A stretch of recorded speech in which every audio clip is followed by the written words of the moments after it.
नमस्ते बच्चों, कैसे हो। मैं आपकी विषय अध्यापिका मीना मान। आज नवरात्रि का पहला दिन है, तो जय माता दी। और जय माता दी का नाम लेते हुए क्या करेंगे, खूब पढ़ेंगे, खूब पढ़ाएंगे। जैसे कि आप सभी लोग जानते हो कि कोविड-19 पैंडेमिक सिचुएशन चल रही है और पूरा देश इसके साथ जूझ रहा है और हम भी उसका एक हिस्सा है। उस समाज में रहने वाला हम भी एक हिस्सा है। तो क्या हो रहा है कि पढ़ाई का ऐसा दौर चला हुआ है कि ना बच्चे स्कूल आ पा रहे हैं, ना हम बच्चों तक पहुंच पा रहे हैं। तो फिर अब रह क्या गया, तो हमने सोचा हम इसके माध्यम से स्कूल को बच्चों के घर तक पहुंचा दें। इसलिए हम आप रोज आपके घर तक स्कूल लेके आ जाते हैं। तो बच्चों आज का अगेन जय माता दी। और आज का हमारा उपविषय क्या रहेगा, पत्र। और बच्चों पत्र का मैं आपको एक वीडियो बना के दे चुकी हूँ, वो था आपका उपविषय औपचारिक पत्र। और उस वीडियो में कहा था कि मैं अनौपचारिक पत्र की एक वीडियो और बनाकर डालूंगी, ताकि बच्चों के एक भी अंक जो है पेपर में ना कटे। 5 का आएगा तो बच्चों के 5 नंबर आने चाहिए पूरे। क्यों? बच्चों को बस प्रारूप सही तरीके से आना चाहिए, विषय वस्तु सही तरीके से पुट करनी आनी चाहिए, किस तरह से विषय वस्तु वहां पर रखनी है, क्या संबोधन शब्द यूज करना है, कैसे समापन करना है, कैसे पत्र का प्रारंभ करना है। ठीक है, तो औपचारिक मैं बता चुकी थी। आज की वीडियो में अनौपचारिक पत्र रहेगा। बच्चों अनौपचारिक पत्र होता क्या है? अनौपचारिक पत्र होता है बच्चों जिसके साथ हमारा कोई व्यक्तिगत संबंध होता है, यानी कि निजी संबंध होता है। हमारे रिश्तेदार, हमारे माता पिता, हमारे दोस्त, हमारे सहपाठी, हमारे मित्र, उनको हम जब पत्र लिखते हैं तो वो अनौपचारिक पत्र में काउंट हो जाता है। और इसमें क्या होता है, इसमें सबसे औपचारिक अनौपचारिक में सबसे बड़ा अंतर ये होता है कि औपचारिक पत्र में पूरी तरह से फॉर्मेलिटी होती है, औपचारिकता होती है। और यहाँ पर क्या लिखा हुआ है, अन उपसर्ग लग गया और उसके बाद औपचारिकता, जहां पर औपचारिकता रहे ना। ठीक है, तो अनौपचारिक पत्र लिखते हैं ना, तो उसमें हमारा आत्मीयता का भाव होता है, यानी कि उसके अंदर हमारा भावनात्मक जो जुड़ाव है वो पत्र के अंदर दिखाई देता है। ठीक है, तो हमारा छोटे है तो उसके प्रति हमारा प्रेम उसके अंदर दर्शाता है, प्रेम हमारा उसके अंदर झलकना चाहिए। अगर बड़ों को लिख रहे हैं तो उसके अंदर हमारा क्या है, हम किसी का सम्मान कर रहे हैं, किसी की रिस्पेक्ट कर रही है, वो झलकनी चाहिए। तो बच्चों जिस तरह से मैंने आपको बताया था कि औपचारिक पत्र भी कई तरह के लिखे जाते हैं, उसी तरह अनौपचारिक पत्र भी कई प्रकार से लिखे जाते हैं। कैसे? जैसे कि शुभकामना पत्र,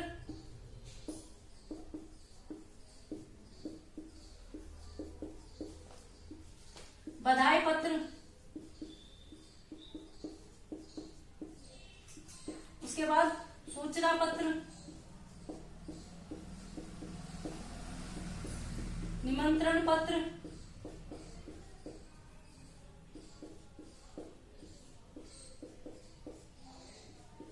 और कौन सा होता है, सांत्वना पत्र, और भी कई तरह के पत्र होते हैं। ठीक है, पर मुख्य रूप से हमारे एग्जाम में, हमारे पेपर में इन्हीं में से कोई आता है तो शुभकामना पत्र आएगा, बधाई पत्र आएगा, सूचना पत्र आएगा, निमंत्रण पत्र आएगा, सांत्वना पत्र आएगा। तो बच्चों इनमें से आपको कोई भी पत्र आए, बस आपको एक ही फॉर्मेट को फॉलो करना है और आपके पूरे में से पूरे, बस ये है कि पत्र के अंदर कोई काट छाट नहीं करनी, कटिंग नहीं करनी। ठीक है, तो आज हम इस पत्र को पढ़ते हुए आगे चलेंगे। तो सबसे पहले तो मैं आपको बता दूं कि आपको कौन कौन सी बातें ध्यान रखनी पत्र लिखते हो। एक तो अनौपचारिक, जैसे औपचारिक पत्र में बताई थी, वो अनौपचारिक पत्र में भी वही फॉलो होगी कि आपको भाषा जो है सरल स्पष्ट लिखनी है, यानी कि समझ में आने योग्य लिखनी है। ठीक है, इसमें जो है भाषा है वो शुद्ध प्रयोग करनी चाहिए। ठीक है, अनौपचारिक पत्र की सबसे बड़ी बात क्या है, अनौपचारिक पत्र में जो आपका आत्मीयता का भाव होना चाहिए। इसमें प्रेषक का पता और पत्र को प्राप्त करने वाले का पता दोनों का स्पष्ट रूप से होना चाहिए। क्यों होता है ये पत्र में ये दोनों पता? देखो, जब प्रेषक ने अपना लिख दिया और प्राप्तिकर्ता को पास पत्र भेज दिया, अगर प्राप्तिकर्ता को पत्र प्राप्त हो जाता है तो ठीक है, अगर बाई चांस उसको पत्र प्राप्त नहीं होता तो पत्र जाएगा कहाँ, है ना? पत्र जाएगा कहाँ, ये सोचने वाली बात है। पत्र जाएगा वापिस उसके पास जिसने, प्रेषक ने पत्र लिखा था, इसीलिए उसका एड्रेस लिखा जाता है। ठीक है, उसके अलावा जो पत्र का अनौपचारिक पत्र है उसका जो प्रारंभ है और उसका समापन है वो प्रभावशाली तरीके से होना चाहिए। ठीक है, तो और क्या आएगा इसके अंदर, हाँ एक सबसे इम्पोर्टेंट बात यह है कि जो आप पत्र लिखते हो व्यवहारिक जीवन में, ठीक है। उस पत्र में आप कुछ भी लिखो, ऊपर अपना एड्रेस लिखो, अपना नाम लिखो, जो भी है। परंतु जब आप परीक्षा भवन में बैठते हो ना, तो उसमें आप प्रेषक को अपने पते की जगह परीक्षा भवन और का खा गा करके उसको खत्म कर देना है। और ऐसे ही समापन पे नीचे भी ऐसे ही करना है। वो मैं आपको प्रारूप बताऊंगी, तो उसके अंदर बताऊंगी कि कैसे करना है, ठीक है। तो हम इसका प्रारूप करते हैं।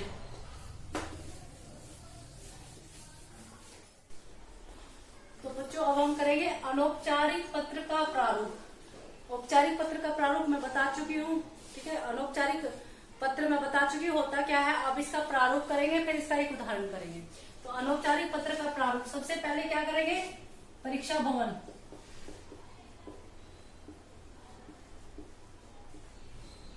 का खा, ठीक है। देखो यहाँ पर होता है प्रेषक का पता। जब हम व्यवहारिक तौर पर लिखते हैं तो प्रेषक अपना पता लिखेगा, अपना यहाँ पर एड्रेस लिखेगा, यहाँ पर पिन कोड लिखेगा। परंतु जब हम पेपर में एग्जाम में लिखते हैं तो अगर वहां पर एड्रेस मेंशन है तो ठीक है, नहीं है तो आपको परीक्षा भवन का खा गा करके खत्म कर देना है, ठीक है। इसके बाद हम लिखेंगे एक लाइन छोड़कर दिनांक, और जिस डेट का पेपर हो उसके दिनांक डाल देना। जैसे आज 7 अक्टूबर 2020, तो दिनांक डाल दी। एक लाइन छोड़ के क्या है, दिनांक डालनी है आपको। संबोधन, और संबोधन में क्या है, 2 हो गए, एक बड़ों को और एक छोटों को।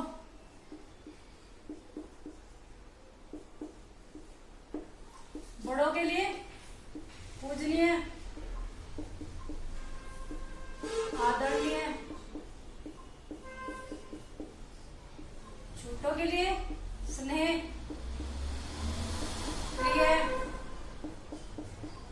प्रियवर, ठीक है। जब हम बड़ों कहेंगे तो पूजनीय पिताजी, आदरणीय माताजी, और जब हम छोटों कहेंगे तो स्नेह, प्रिय, प्रियवर, यानी कि प्रिय भाई या प्रिय मित्र जो भी है। इसके बाद आ जाएगा आपका यथा योग्य अभिवादन। यथा योग्य अभिवादन का मतलब क्या है,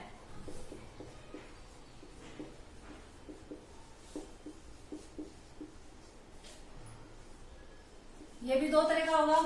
यथा योग्य बड़ों का होगा तो प्रणाम, सादर प्रणाम,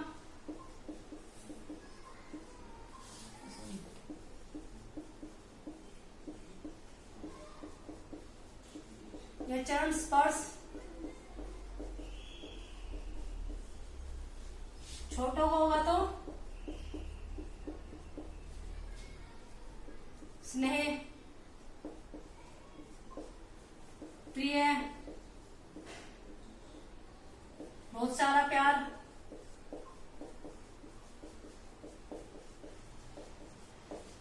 ठीक है।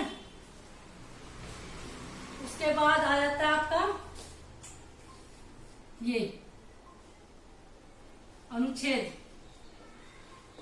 और अनुच्छेद में क्या है, अनुच्छेद में 3 पार्टीशन होंगे।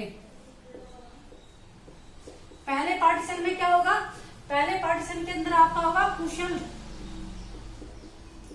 क्षेप ज्ञापन। इसके अंदर बच्चों क्या होगा, कुशल क्षेप ज्ञापन में हमेशा देखो, कुशल क्षेप ज्ञापन यानी कि जब हम देखो इससे पहले औपचारिक और अनौपचारिक में क्या फर्क हो गया ये और समझ लो। औपचारिक में संबोधन से पहले एक आता है विषय, और मैंने क्या कहा था, औपचारिक पत्र में विषय जो है वो उसकी आत्मा होती है। अनौपचारिक पत्र में कभी विषय नहीं आता, ठीक है। संबोधन के बाद और सीधा अनुच्छेद आ जाता है। अनुच्छेद को हमने 3 भागों में बांटा है। पहले में क्या हुआ, कुशल क्षेप ज्ञापन। कुशल क्षेप ज्ञापन क्या है, अब इसको भी समझ लो, इसमें क्या लिखना था। इसमें कभी भी क्वेश्चनिंग में शुरुआत नहीं करनी, यानी कि प्रश्न पदावली में कभी इसकी शुरुआत नहीं करनी। कुशल क्षेप ज्ञापन उसी के देखो, कुशल क्षेप ज्ञापन इस टाइटल के अंदर ही उस चीज का वर्णन छिपा हुआ है। यानी कि हम कहेंगे कि मैं यहाँ पर कुशल मंगल हूँ, आशा करता हूँ कि आप भी वहां पर या आप सब वहां पर कुशल मंगल होंगे। तो इस अनुच्छेद में, कुशल क्षेप ज्ञापन में हमें 1 या 2 लाइन में खत्म करना है अनुच्छेद को, ठीक है। उसके बाद दूसरा अनुच्छेद आता है विषय वस्तु। या इसको हम बोल सकते हैं कारण। इसमें क्या है दूसरे अनुच्छेद में? दूसरा अनुच्छेद बहुत ही महत्वपूर्ण होता है। इसमें हम औपचारिक अनौपचारिक पत्र लिख क्या रहे हैं? किसी को निमंत्रण दे रहे हैं, किसी को बधाई पत्र दे रहे हैं, किसी को सांत्वना दे रहे हैं, किसी को किसी प्रकार की सूचना दे रहे हैं। तो इसको हम 3 से 4 लाइनों में खत्म करने की कोशिश करेंगे। ठीक है, सबसे मेन महत्वपूर्ण बिंदु यही होता है अनौपचारिक पत्र का। इसके अंदर हम जो भी विषय वस्तु जिस कारण से पत्र लिखा जा रहा है, ठीक है, किसी को धन्यवाद पत्र लिखा जा रहा है, किसी को निमंत्रण पत्र लिखा जा रहा है, किसी को शुभकामना पत्र लिखा जा रहा है, तो वो इस चीज के अंदर आएगा अनुच्छेद 2 में। और अनुच्छेद 3 इसमें छोटे बड़ों का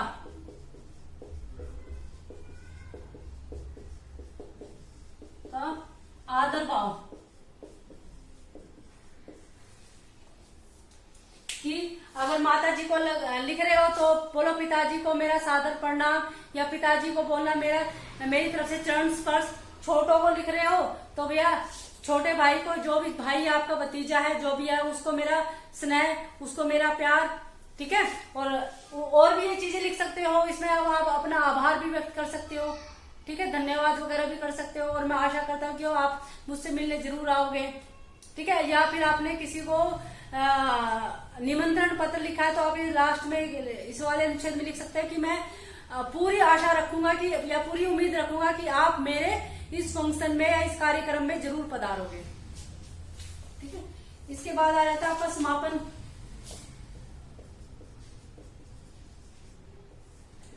समापन बोल दो या संबंध का उल्लेख, ये दोनों साथ में आ जाता है। इसको थोड़ा बच्चे ध्यान से समझेंगे क्या है इसके अंदर। देखो वैसे तो बड़ा नहीं है, पर फिर भी थोड़ा सा समापन में जो है ना, इसमें भी बड़ों छोटों का होता है मैटर। कैसे? अगर बड़ों को करके लिख रहे हो तो इसको लिखना पड़ेगा आपको आपका, और छोटों को कर रहे हो तो तुम्हारा। कैसे? देखो समझो। और इसके तुरंत बाद क्या लिख दोगे? इसके तुरंत बाद संबंध लिख दोगे। जैसे कि आप अपने पिताजी को लिख रहे हो तो पिताजी क्या हो गए? पिताजी आपसे बड़े हो गए, तो तुम क्या लिखोगे? आपका पुत्र। ठीक है, आपका, यानी समापन कर रहे हैं हम आपका, और संबंध क्या है? पुत्र का। या आपका चाचा को लिख रहे हैं आपका भतीजा, या बड़े भाई को लिख रहे हैं आपका छोटा भाई। ठीक है, इसी तरह से छोटों को लिख रहे हैं जैसे तुम अपने छोटे भाई को लिख रहे हो। ठीक है, और आप बड़े हो तो तुम्हारा भाई, तुम्हारा दोस्त, तुम्हारा मित्र, तुम्हारी बहन। ठीक है, और इसके बाद अपना संबंध दिखा दोगे, और लास्ट में फिर वही आ जाएगा प्रेषक का नाम।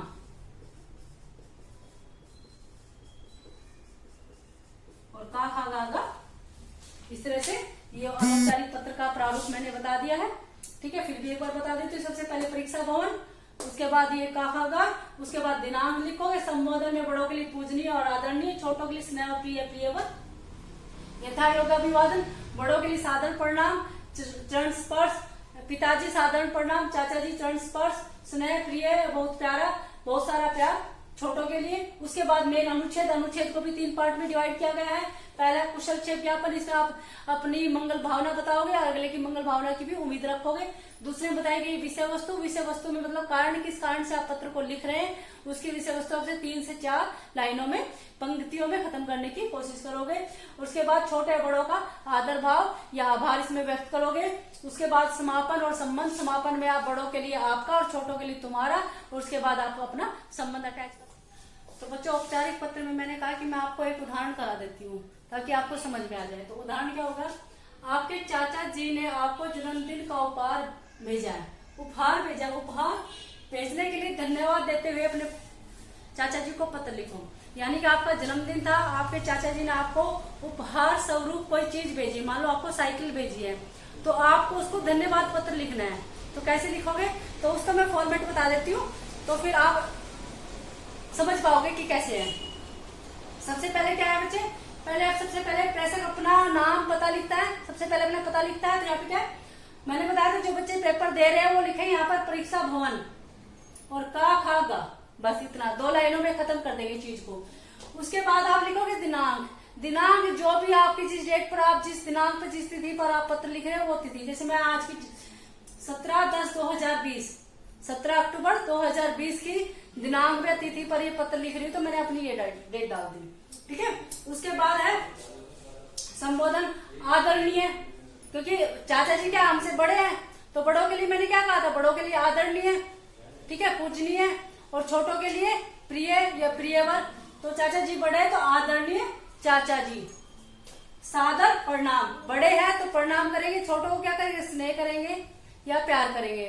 ठीक है, तो हम सब यहाँ पर कुशल मंगल है। मैंने 3 अनुच्छेद बताए थे।